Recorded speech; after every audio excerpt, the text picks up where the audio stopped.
उषा अपने पति बेटे नितिन और बहू संध्या के साथ रहती। उनके घर में सब एक दूसरे से बहुत प्यार करते। एक दिन की बात, जब संध्या की तबीयत खराब होती तभी उषा घर का सारा काम करने लगती। उसे रसोई में काम करते हुए देखकर उसकी पड़ोसन बनी खिड़की के पास आकर कहती, अरे उषा बहन, तुम आज यहाँ रसोई में ऐसी क्या नौबत आ गई जो एक बहू के होते हुए सास को रसोई में खाना बनाना पड़ रहा है। अरे बन्नो, संध्या बहू बीमार है ना, इसलिए मैं खाना बना रही हूँ। दया रे दया, ये क्या? अरे बहू बीमार है तो क्या हुआ? बहुओं का तो धर्म ये होता है अपनी सास की सेवा करते रहना। अरे ऐसी कैसी निर्दयी बहू है तुम्हारी? ऐसा कुछ भी नहीं है बन्नो। अगर बहू आराम कर रही है और उसके बदले मैं काम कर रही हूँ तो उसमें कौन सी बड़ी बात है? बहू तो रोज ही सबका ख्याल रखती है। अगर एक दिन मैंने उसके हिस्से का काम कर दिया तो उसमें कौन सी बड़ी बात है? अरे उषा बहन, जो जैसा दिखता है वैसा होता नहीं, बाकी समझदार को इशारा ही काफी है। चलो मैं चलती हूँ। उषा और संध्या के बीच का प्यार देख बन्नो को उनसे जलन होने लगती। उषा और उसकी बहू संध्या के बीच में कितना प्यार है, और एक मेरी बहू है जो किसी काम की नहीं। फिर एक दिन अचानक से बन्नो उषा के घर आती। अरे वाह वाह, क्या बात है उषा बहन, आज तो बड़े मीठे पकवान बना रही हो तुम। पूरे मोहल्ले में खुशबू फैल चुकी है। हाँ बन्नो काकी, वो पापा जी को एक बहुत ही बड़ा ऑर्डर आया है फूलों का। हमारे बिजनेस में इससे काफी प्रगति हुई, इसीलिए घर में खुशी मनाने के लिए इतने सारे मीठे पकवान बन रहे हैं। आखिर बात क्या है? इनके घर में तो जब देखो तब रौनक ही छाई रहती है। भरा पूरा रहता है हर एक चीज से इनका घर। सच में काश मेरा घर भी इसी तरह होता। अरे बन्नो काकी, किन ख्यालों में खो गई आप? आइए ना, हम सबके साथ मिलकर ये मीठे पकवान खाएं। हाँ नितिन बेटा और उदय भाई साहब, आपको बहुत बहुत बधाई है। बन्नो की जलन दिन ब दिन बढ़ती ही जाती है और ऐसे ही एक रोज वो देखती है कि उदय और उषा दोनों बाहर कहीं घूमने जा रहे हैं, वो भी उनकी एनिवर्सरी की खुशी में। नहीं, मैं इतनी नाखुश और ये सब इतने खुश, ऐसा नहीं हो सकता। उषा बहन बहुत किस्मत वाली है जो उन्हें उदय भाई साहब जैसा पति मिला, और यहाँ पर मैं हूँ। मुझे तो ये भी याद है कि रोमी के पापा मुझे पिछली बार कहाँ पर घुमाने ले गए थे। अब देखो कैसे इन सबके बीच में खटास और नफरत पैदा करती हूँ। बहुत हुआ इन सबका, मुझसे अब इनकी खुशी बर्दाश्त नहीं हो रही। बन्नो से उषा और उसके परिवार की खुशियाँ देखी नहीं जाती और इसीलिए वो अब चुगलियाँ करती, सबको एक दूसरे के खिलाफ भड़काना शुरू करती। एक दिन बन्नो भागती हुई उषा के पास आती। दया रे दया, अरे उषा बहन। अरे बन्नो, क्या हुआ तुम्हें और ऐसे दौड़ते हुए क्यों आ रही हो तुम? अरे उषा बहन, बात ही कुछ ऐसी है। मैंने आज उदय भाई साहब को वो पार्क में एक औरत को गुलाब देते हुए देखा है। क्या? ये तुम क्या बकवास कर रही हो बन्नो? अरे नहीं नहीं उषा बहन, मैं कोई भी बकवास नहीं कर रही, मैं तो बिल्कुल सच बोल रही हूँ। भाई साहब ने आज नीले रंग का कुर्ता पहना है ना? हाँ पहना तो है, और वो वॉक करने के लिए सनशाइन सर्कल पार्क में गए हैं। क्यों, सही कहा ना मैंने? हाँ बन्नो, ये बात तो तुमने बिल्कुल सही कही। इसका मतलब इनका कहीं पर चक्कर चल रहा है। हाँ उषा बहन, इसीलिए तो मैं तुम्हारे पास आई हूँ, तुम्हें सावधान करने के लिए। आजकल किसी का कोई भरोसा नहीं रहा। इस तरह चुगलखोर बन्नो आग में घी डालकर वहां से चली जाती और घर आने के बाद उदय की जम के क्लास लगती है। क्या? अरे तुम्हें क्या किसी पागल कुत्ते ने काट लिया है क्या? ये कैसी बातें कर रही हो तुम? मैंने किसी औरत को गुलाब नहीं दिया आज। आप तो चुप ही रहिए। मैं सब जानती हूँ, इसीलिए इतने देर बाहर रहते हो और उस चुड़ैल के साथ आशिकी करते हो। छी, तुमसे ये उम्मीद नहीं थी उदय। माँ जी, लगता है आपको कोई गलतफहमी हुई है। किसने बताया आपको ये सब? बात वो नहीं है संध्या बहू, मैं इन्हें अच्छे से जानती हूँ। अरे मेरी माँ, मैं तुम्हारी कसम खाकर कहता हूँ, मैंने ना किसी औरत को गुलाब दिया है और ना ही किसी औरत के साथ मेरा कोई चक्कर चल रहा है। हाँ, और खाओ मेरी झूठी कसम। तुम तो बस मेरी मरने की ही राह देख रहे हो, ताकि एक बार मैं मर जाऊं और तुम बेफिक्र होकर अपनी आशिकी कर सको। हे भगवान, संध्या बहू समझाओ अपनी सास को। माँ जी, पापा जी ऐसा नहीं कर सकते, भरोसा कीजिए उन पर। वो सब मुझे कुछ नहीं पता। और आप एक बात कान खोलकर सुन लो। कल से मैं भी तुम्हारे साथ पार्क में चलूंगी और तुम जहाँ कहीं भी जाओगे मुझे वीडियो कॉल करोगे, समझे तुम? अरे चुप हो जाओ। और ये क्या जबरदस्ती है? तुम्हें जो सोचना है सोचो, मुझे कोई फर्क नहीं पड़ता। मैं तुम्हारा कोई गुलाम नहीं हूँ जो तुम्हारे इशारे पर चलकर अपनी जिंदगी जीऊंगा। इस तरह दोनों में बहस छिड़ जाती है और घर में काफी कलेशपूर्ण वातावरण होता है। ये सब देखकर बन्नू को बड़ी खुशी होती है। फिर एक दिन वो संध्या को बाजार में मिलती, तभी मौके का फायदा उठा वो उसके कान भरने लगती।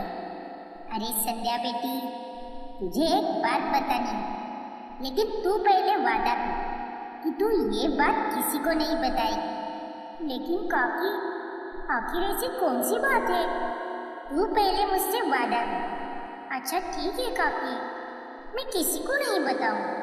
अरे कल किट्टी पार्टी थी ना हमारी, तब तेरी सास ने मुझसे कुछ ऐसी बात कही जिसे सुनकर मुझे बहुत ही बुरा लगा बेटा।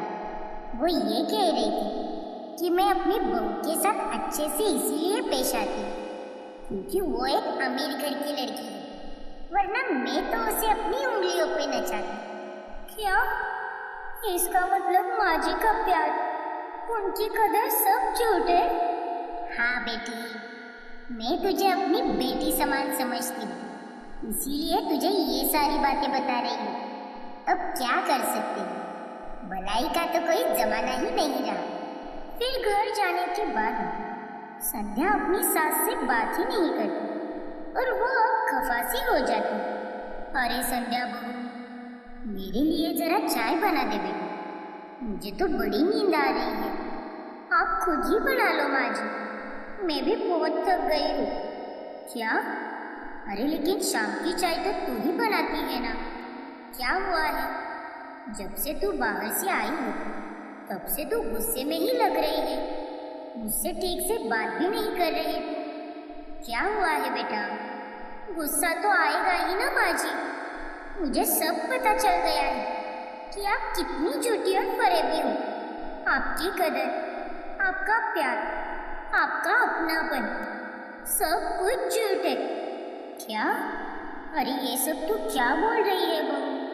सच बोल रही हूँ, आपकी तरह झूठी नहीं हूँ मैं दिल से प्यार करती हूँ आपसे, आपको अपनी माँ समझती हूँ, लेकिन आप केवल मेरे पैसों के कारण ही मेरे साथ अच्छी हो। आपको मुझसे कोई लेना देना नहीं है। नहीं बहू, ऐसी कोई बात नहीं है। अचानक से ऐसा क्या हो गया है तुझे? अरे मैं तो तुझसे नितिन से भी ज्यादा प्यार करती हूँ, मेरा विश्वास कर बहू। रहने दीजिए माँ जी, मैं तो अब आपसे बात ही नहीं करूँगी और आपको और कोई झूठ बोलने की कोई जरूरत नहीं है। अरे आपके मन में कितना मैल भरा हुआ है, ये बात आज पता चली है मुझे। बस संध्या बहू, तू कुछ भी बोले और मैं सुनती जाऊंगी। अरे जो मन में आए वो बके जा रही है तू। जा, मत कर बात मुझसे, तेरे ना बात करने से मैं मर नहीं जाऊंगी। कभी भी मुंह उठाकर कुछ भी बोलती है तू। अब दोनों सास बहू एक दूसरे से कटी कटी सी रहने लगती है और उन दोनों के बीच में अब काफी दूरियां आ जाती है। एक दिन मंदिर में बन्नू को उदय मिलता है और तभी वो उसके कान भरने लगती है। क्या बात है उदय भाई साहब, आज आप अकेले ही मंदिर में? उषा बहन कहाँ पर है? अरे वो तो घर पर है, आज मैं मंदिर अकेला ही आया। अच्छा, तो फिर भगवान से क्या मांगा फिर? कुछ नहीं बन्नू भाभी, बस अपने धंधे के लिए और अपने बेटे के लिए प्रार्थना की। क्या भाई साहब, आप यहाँ पर अपने बेटे के लिए मन्नत मांग रहे हैं और वहाँ पर आपका बेटा मेरे बेटे रितेश को क्या क्या बोलता रहता है? मतलब मैं कुछ समझा नहीं। कुछ दिन पहले की ही बात है। नितिन मेरे घर पर आया था और रितेश से कह रहा था कि मेरे पापा ने मुझे बिजनेस संभालने का मौका ही नहीं दिया और इसीलिए मुझे 9 से 5 की जॉब करनी पड़ रही है। मेरी सैलरी के आधे पैसे तो घर के खर्चे में ही चले जाते हैं और पापा तो अपने बिजनेस से कमाए हुए पैसों को खर्च ही नहीं करते। बुढ़ापे में बोझ बनने लगे हैं मुझ पर। क्या नितिन ने ये सब कहा? फिर घर जाने के बाद उदय नितिन पर गुस्सा करने लगता है। नितिन, बस बहुत हुआ। आज के बाद से मैं अपना और तेरी माँ का ख्याल रख लूंगा। तुझे हमारा खर्चा करने की कोई जरूरत नहीं है। हम तुझ पर बोझ बन गए हैं ना, सब समझ आता है हमें। तेरा बाप बूढ़ा जरूर हो गया है, लेकिन अब भी खुद के दम पर वो खुद का और तेरी माँ का ख्याल रख सकता है। अरे पापा, ये आप कैसी बातें कर रहे हैं? और मैंने कब कहा कि आप दोनों मुझ पर बोझ बन गए हैं? झूठ मत बोल नितिन, मैंने कभी नहीं सोचा था कि तू इतनी जल्दी हमें पराया कर देगा। जो परिवार एक वक्त पर इतना खुशहाल था, आज उसमें बन्नों की वजह से झगड़े हो रहे थे। एक दिन जब उषा सड़क से गुजर रही होती, तभी वो बन्नों को उसके बेटे नितिन के कान भरते हुए देख लेती। क्या संध्या का पड़ोस के राकेश के साथ चक्कर? हाँ नितिन बेटा, अपनी बीवी को जरा संभाल कर रख। मैंने उन दोनों को साथ में वो केबल वाले के पॉइंट पर देखा था। क्या? फिर नितिन गुस्सा होकर अपने घर की तरफ चला जाता। वाह वाह वाह, आग लगाकर हाथ सेकने में क्या मजा आ रहा है। मेरी चुगलियों ने तो इस घर को पूरी तरह बर्बाद कर दिया। इन सबको तो मैंने एक दूसरे के खिलाफ भड़का कर आखिर में तो अलग कर ही दी। क्या? इसका मतलब ये सब काम बन्नों ने किया है। हमारे घर का क्या हाल बना दिया है इसने। फिर अगले दिन जब बन्नों उषा के घर पर आती, तभी वो सबको आपस में प्यार से रहते हुए देखकर बहुत चौंक जाती। अरे बहू, तू अकेली मत कर, मैं पुड़िया बनाती हूँ, तू खीर बना। ठीक है माँ जी। और हाँ उषा, तुम वो अपने हाथ के मालपुए बनाना, आज उन्हें खाने का बड़ा मन कर रहा है। ठीक है उदय। संध्या, मैंने टिकट्स बुक कर दिए हैं। हम चारों अगले हफ्ते केरला घूमने जाएंगे, इसीलिए पैकिंग करना अभी से स्टार्ट कर दो। अरे ये क्या, आप सब में तो कल तक कितने झगड़े चल रहे थे, लेकिन आज अचानक से ये परिवर्तन कैसे हुआ? बन्नू, तुम तो यहाँ से दफा ही हो जाओ, क्योंकि हमें तुम्हारी काली करतूतों के बारे में पता चल चुका है। कल मैंने तुम्हें नितिन को चुगली करते हुए देख लिया था और तुम्हारी सारी बातें सुन ली मैंने। क्या? दूसरों का घर इस तरह उजाड़ते हुए आपको जरा भी शर्म नहीं आई क्या? माफ कर दो मुझे, मैं वो जलन के मारे ये सब कर बैठी। अरे दूसरों से जलने से अच्छा तो यही है ना कि खुद के घर के रिश्ते नातों को सुधारो। इस तरह दूसरों के परिवार को तोड़कर क्या मिलेगा आपको? संध्या, उन्हें समझाने से कोई फायदा नहीं है। चलिए निकलिए यहाँ से, और आइंदा से हमारी घर की तरफ आंख उठाकर भी मत देखना। लेकिन बेटा, नितिन ने जो कहा वो सुना नहीं क्या आपने? चलती बनो यहाँ से, और दोबारा अगर यहाँ पर आई तो टांगे तोड़कर हाथ में दे दूंगी। नालायक बेशरम औरत। उषा पन्नू को अपने घर से निकाल देती और उसकी पूरे मोहल्ले में बहुत बदनामी हुई। और उस दिन के बाद से उससे कोई भी बात नहीं करता। वही अब उषा और उसका परिवार फिर से खुशी से साथ रहने लगा। रोहिणी अपनी सास सीमा के साथ रहती, लेकिन रोहिणी अपनी सास के साथ बहुत बुरी तरीके से पेश आती। ओ मम्मी जी, ज्यादा नाटक मत करो, समझी ना आप? जल्दी से सारा खाना बना दो। और हाँ, आज खाने में मुझे छोले भटूरे चाहिए। वो खाने का मेरा बहुत मन कर रहा है, तो वो बना देना। वरना आप तो जानती हो, आपका बेटा मेरा पालतू कुत्ता है। उसके मन में आपके लिए जहर घोलने में मुझे जरा भी वक्त नहीं लगेगा। ठीक है बहू, मैं कर दूंगी सारे काम। Very good. बेचारी बूढ़ी सीमा अपनी इस नए जमाने की शातिर बहू से चुपचाप अत्याचार सहती रहती और किसी से कुछ नहीं कहती। रात में जब इतन घर पर आता तभी, वाह, यह आलू टिक्की और दाल फ्राई तो एकदम कमाल के बने हैं। मजा ही आ गया आज। रोहिणी, तुम भी धीरे धीरे माँ की तरह खाना बनाने लगे। हाँ Hiten, thank you so much. और लो ना। अरे वाह, ये क्या, तुमने पूरे घर की सफाई की है क्या? आज तो पूरा घर एकदम चमकने लगा है। तुम कब से इतनी अच्छी सफाई करने लगी? ओ कम ऑन हितेन, पहले की बात अलग थी। पहले मैं यहाँ ससुराल में नहीं थी, तब मुझे कुछ भी नहीं आता था, लेकिन अब मुझे धीरे धीरे सारा काम आने लगा है। हाँ रोहिणी, वो तो दिख ही रहा है। हितेन खाना खाकर अपने कमरे में चला जाता। तभी रोहिणी सीमा से कहती, मम्मी जी, खबरदार, आपने हितेन को मेरे बारे में कुछ बताया तो उसके कानों पर यह भनक भी नहीं पड़नी चाहिए कि सारा काम मैं आपसे करवाती हूँ। हाँ रोहिणी बहू, तुम चिंता मत करो, मैं मुन्ना को कुछ भी नहीं बोलूँगी। फिर एक दिन सीमा की तबीयत खराब होती है।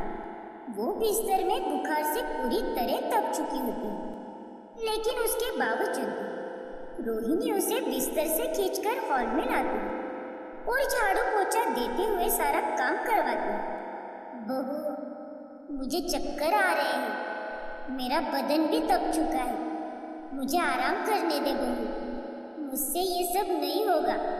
चुप, एकदम चुप। अपनी ये फालतू की नौटंकी बंद करो माँ जी, वरना मैं आपको ठंड में बाहर बिठा दूंगी। इसीलिए चुपचाप घर में बैठकर सारे काम करो। आई समझ? फिर सीमा काम करती है। अचानक से चक्कर आकर गिर जाती है और उसे सिर पर चोट लगती है और उसे फौरन हॉस्पिटल ले जाना पड़ता है। रोहिणी, तुम्हारे होते हुए माँ काम क्यों कर रही थी? उनकी तबीयत पहले से ही कितनी खराब थी। अरे हितेन, मैं बाहर सब्जी और दूध खरीदने गई थी और जब घर लौटकर आई तब मम्मी जी को बेहोश देखा। मुझे लगता है कि उन्होंने अपनी मर्जी से सारा काम किया है। शायद उन्हें लगा होगा कि मुझे आने में देर हो जाएगी। हितेन और रोहिणी बात कर ही रही होती, तभी अंदर पहले से ही सीमा की सहेली जमुना बहन बैठी होती। सीमा रो रो कर जमुना बहन को सारी बात बताती। क्या तुम्हारी बहू तुम पर इतना अत्याचार करती है और तुम भी ये सब कुछ चुपचाप सहन कर लेती हो? ये बहुत गलत किया है तुमने सीमा बहन। तो अब मैं क्या करती भला? मेरे तो पति भी नहीं है, मैं अकेली किस पर निर्भर रहूं? और मेरा बेटा भी सारी बातें बहू की सुनता है। वैसे तुम्हारी बात भी सही है, लेकिन मेरे पास तुम्हारी बहू को लाइन पर लाने का एक अच्छा तरीका है। फिर जमुना बहन और सीमा एक प्लान बनाते, जिसमें डॉक्टर से कहते कि हितेन और रोहिणी को कहे कि जमुना बहन दिमागी तौर पर थोड़ी सी अस्वस्थ हो चुकी। क्या? हाँ हितेन, आपकी माँ को सर पर चोट लगने के कारण उनकी मेमोरी थोड़ी सी अनस्टेबल हो गई इसीलिए रह रहकर वो कभी कभार चीजें भूल सकती है। कब आपको उन्हें याद दिलानी होगी। वो पूरी तरह कब ठीक होगी पता नहीं, लेकिन तब तक उनकी हिफाजत करनी होगी।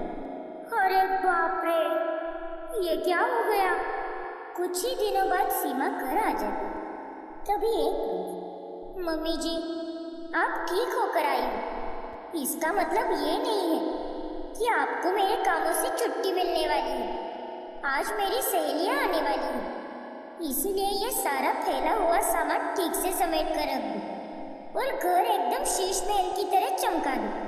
ठीक है बहू, जैसा तुम कहो। और हाँ, मेरी सहेलियों के लिए गुजराती खाना बनाना, समझ गई आप? ठीक है बहू। रोहिणी इतना कहकर बाहर चली जाती और शाम होने पर जब वो अपनी सहेलियों के साथ घर आती है, तभी उसका घर वैसे का वैसा ही पड़ा होता है। उसकी सास ने कुछ भी सफाई नहीं की होती, और तो और उसने खाना भी नहीं बनाया होता। ओह गॉड, क्या रोहिणी, तूने तो कहा था कि तेरे ससुराल का घर बहुत ही अच्छा है, लेकिन यहाँ पर तो कितनी गंदगी फैली हुई है। छी, और नहीं तो क्या। अरे इसने तो खाना भी नहीं बनाया। अरे हमें यहाँ पर क्या मक्खी मारने के लिए बुलाया है क्या? यहाँ आकर हमने तो गलती ही कर दी। चल किंजल, इस फटीचर के घर में आकर तो हमने गलती कर दी। हाँ, आज पता चल गया रोहिणी कि तू कितनी फेंकूचंद है, लेकिन घर में तो कुछ और ही हाल है। बस दिन रात फेंकती रहती है कि मेरा घर ऐसा है, मेरा घर वैसा है, इतनी साफ सफाई होती है, इतने नौकर चाकर है, लेकिन यहाँ पर आने पर पता चला कि घर के हाल तो कुछ और ही है।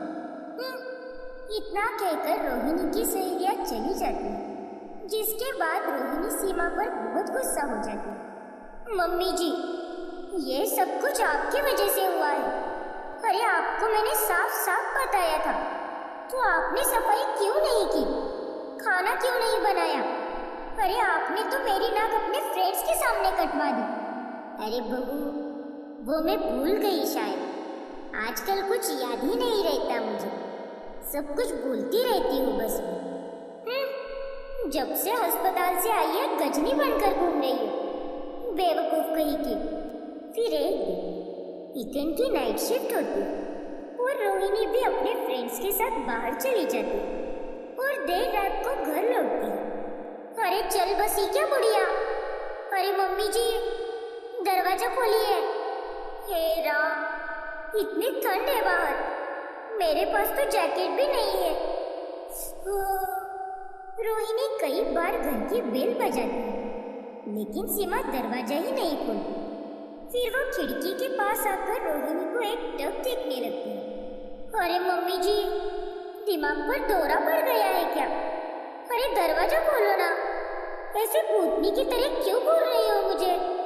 लेकिन सीमा उसकी बात का कोई जवाब नहीं देती और वो बस उसे घूरती ही रहती है। अरे मम्मी जी, दरवाजा खोलिए ना।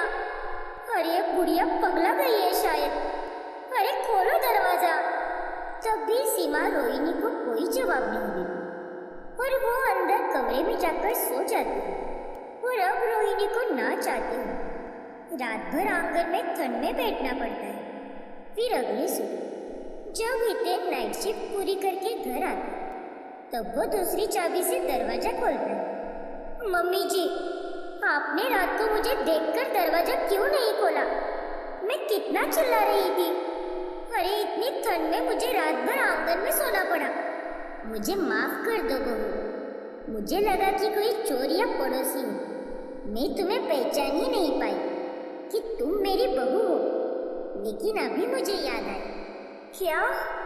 जाने दो ना, अब तुम्हें भी समझना होगा। माँ की दिमागी हालत ठीक नहीं है। डॉक्टर ने तो पहले ही कहा था ना हमें कि ये रह रहकर चीजें भूलती जाएगी। रोहिणी के अंदर अब बहुत सारा गुस्सा भरा होता, लेकिन वो कुछ भी बोल नहीं पाती। फिर एक रोज, मम्मी जी जल्दी से मेरे लिए कॉफी बना कर ला, और हाँ, मेरा वो येलो वाला ड्रेस भी प्रेस कर देना। मुझे कल एक बहुत बड़े इवेंट में जाना है, जिसका मैं पिछले 6 महीनों से इंतजार कर रही हूँ। ठीक है रोहिणी बहू, अभी बनाकर लाती हूँ तुम्हारी कॉफी और साथ ही तुम्हारा ड्रेस भी प्रेस कर दूंगी। फिर सीमा जानबूझकर रोहिणी की कॉफी में चीनी की जगह मिर्च पाउडर मिला देती। तुमने मुझे बहुत परेशान किया है रोहिणी बहू, लेकिन अब देखना कि मैं तुम्हारी अकल कैसे ठिकाने पर लाती हूँ। फिर रोहिणी जब मिर्च वाली कॉफी पीती तब उसका पेट और मुंह बुरी तरह खराब हो जाता और अगले दिन वो बिस्तर में ही पड़ी रहती। आज मुझे उस इम्पोर्टेंट इवेंट में जाना था, लेकिन अब मैं नहीं जा पाऊंगी। क्या मम्मी जी, आप भी आपके कारण ही हुआ है ये सब। अरे कॉफी में मिर्च पाउडर कौन डालता है? आप सच में सटिया गई हो। अब इसमें माँ की भी क्या गलती है? वो थोड़ी ना ये सब जानबूझकर कर रही है। अरे माँ तो इंसान को भी नहीं पहचान पा रही, तो चीजों से तुम क्या ही उम्मीद रखती हो? इसीलिए वो कॉफी में चीनी डालना भूल गई हो। हाँ बहू, मुझे सच में पता नहीं चला, मुझे माफ कर दे बहू। फिर रोहिणी जब ठीक हो जाती तब वो कान पकड़ लेती। बस अब बहुत हुआ, अब मैं अपनी इस भुलक्कड़ सास से कोई काम नहीं करवाऊंगी। ये अपने भुलक्कड़पन के कारण सारे काम में गड़बड़ कर देती हूँ। इससे अच्छा तो मैं अपने काम खुद ही करूँ। फिर उस दिन के बाद से रोहिणी अपने घर के काम खुद ही करने लगती है और ये देखकर सीमा बड़ी खुश होती है। फिर वो ये सब जमुना बहन को बताती। देखा सीमा बहन, हमारा प्लान कामयाब हुआ। आखिरकार तुम्हारी बहू लाइन पर आ ही गई। हाँ जमुना बहन, ये सब आपके कारण ही मुमकिन हो पाया है, वरना मैं तो अभी तक उसके अत्याचार ही सहती रही। चलो, अंत भला तो सब भला, सब ठीक हो गया। सांप भी मर गया और लाठी भी नहीं टूटी। हाँ, और इस तरह अपने भुलक्कड़ सास के होने के कारण रोहिणी अंत में सुधर जाती है और सीमा अपने घर पर खुशी से रहने लगती है। रिया को हमेशा से ही अपनी शादी की एक्साइटमेंट होती है और जब उसकी शादी नितिन से होती है उसके बाद वो देखती है कि उसके ससुराल में एक नहीं बल्कि तीन सास हैं। उसकी सास सुषमा, दादी सास चंदा और बुआ सास कम्मू। तीन सास मिलकर बेचारी रिया का जीना दुश्वार करती रहती है। ओ हेलो माँ जी, जाइए जाइए, रिया मेरी बहू रानी है, इसीलिए वो आज मेरे साथ ही बाजार जाएगी। है ना रियोड़ी, मानेगी ना अपनी सास की बात? अरे जा जा, तू चुल्लू पर पानी में डूब मत, क्योंकि रिया मेरी पोता बहू है और रिया मेरा ही काम करेगी। चल रिया बहू, जल्दी से तेल की शीशी ला और मेरे जोड़े और सर की मालिश कर। माँ, सुषमा भाभी, आप दोनों के दोनों चुप रहो। रिया मेरी प्यारी बहू रानी है, अपनी बुआ का कहना मानेगी ना? चल, अपनी बुआ के लिए गरम गरम चाय और पकौड़े बना लो। देख तो आज मौसम कितना मस्ताना हो गया है। ए दीवानी मस्तानी, तू इसकी बुआ सास है और मैं दादी सास, तो सबसे ज्यादा हक मेरा बनता है, क्योंकि मैं उम्र में भी बड़ी हूँ। तो आखिरकार आपने मान ही लिया, क्या आप जवान नहीं, आप एकदम बदसूरत बुढ़िया हो। नहीं नहीं, मैं जवान ही हूँ। अरे बदसूरत तो तू है सुषमा की बच्ची, तुझसे सुंदर तो चुड़ैलें होती है, लेकिन तूने तो बदसूरती में चुड़ैल भूतनियों का रिकॉर्ड भी तोड़ दिया है। ये दोनों पगलेट औरत तो लड़ती ही रहेगी।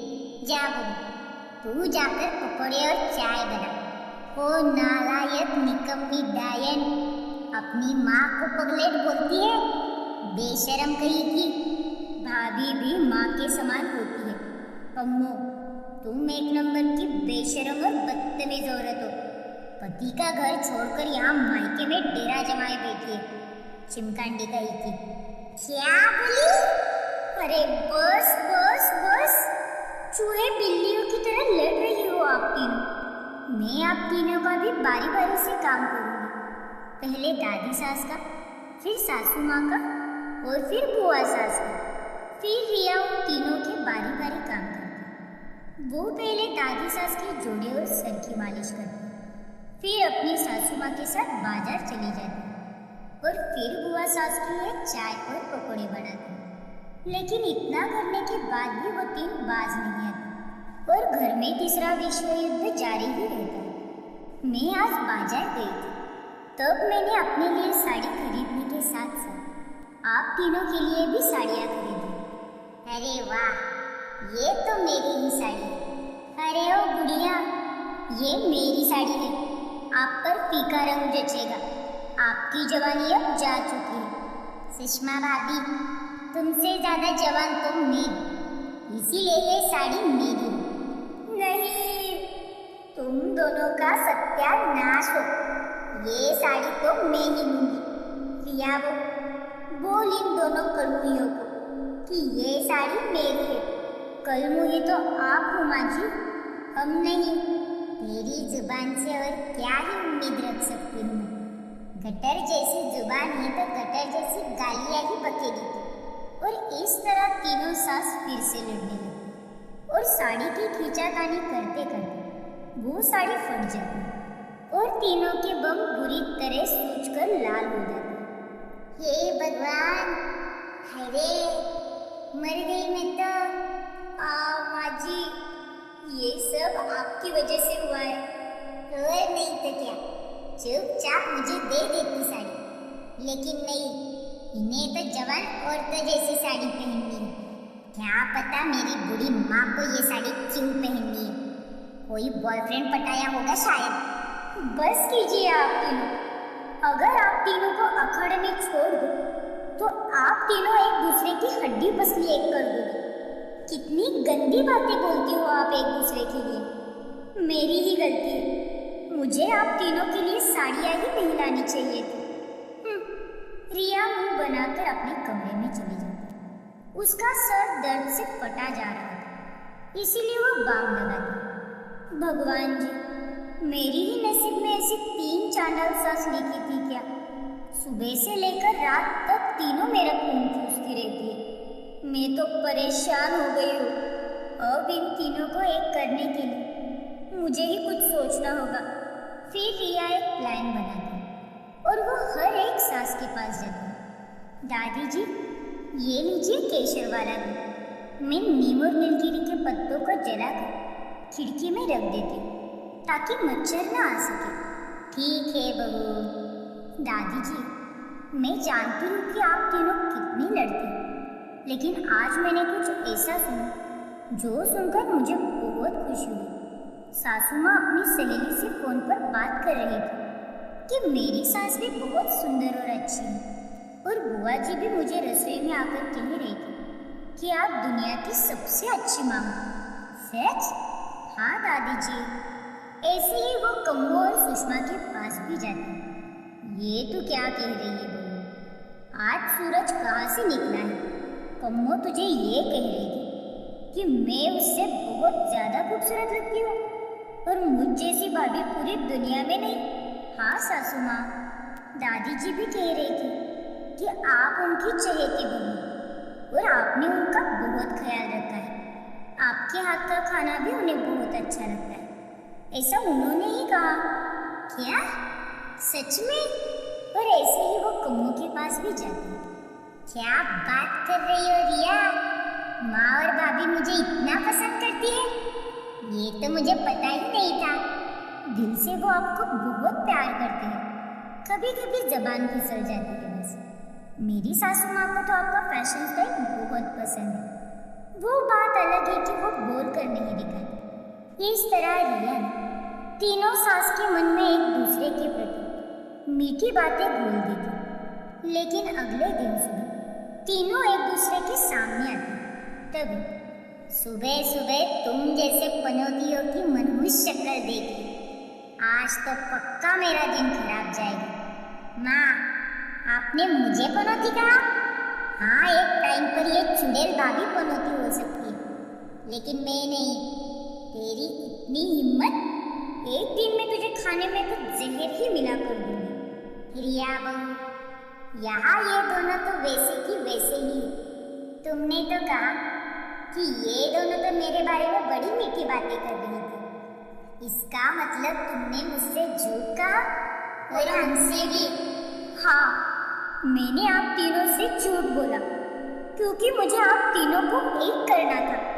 लेकिन यहाँ तो सारा प्लान ही चौपट हो गया क्योंकि आप तीनों तो साथ जन्म लेकर भी नहीं सुधरने वाले। मैंने इतनी कोशिश की आप तीनों को एक करने की, लेकिन सब नाकामयाब हो गया। तीनों को रिया की कोशिश देख बहुत शर्मिंदगी महसूस होती है और अपनी सारी गलतियां वो समझ जाती। मुझे माफ कर दे रिया बहू, तूने हमारे लिए इतना किया पर हमने तो जब उसके बदले में क्या दिया। हम तीनों एक दूसरे से प्यार तो करते हैं, बस जबान से गंदी बातें ही निकलती। मुझे माफ कर दे बहू, अब से हम तीनों साथ साथ खुशी से रहेंगे। नो झगड़ा, नो लड़ाई, क्यों माँ और भाभी? हाँ, और उस दिन के बाद से तीनों सास एक साथ खुशी से रहने लगी और रिया भी चैन की जिंदगी जी पाती।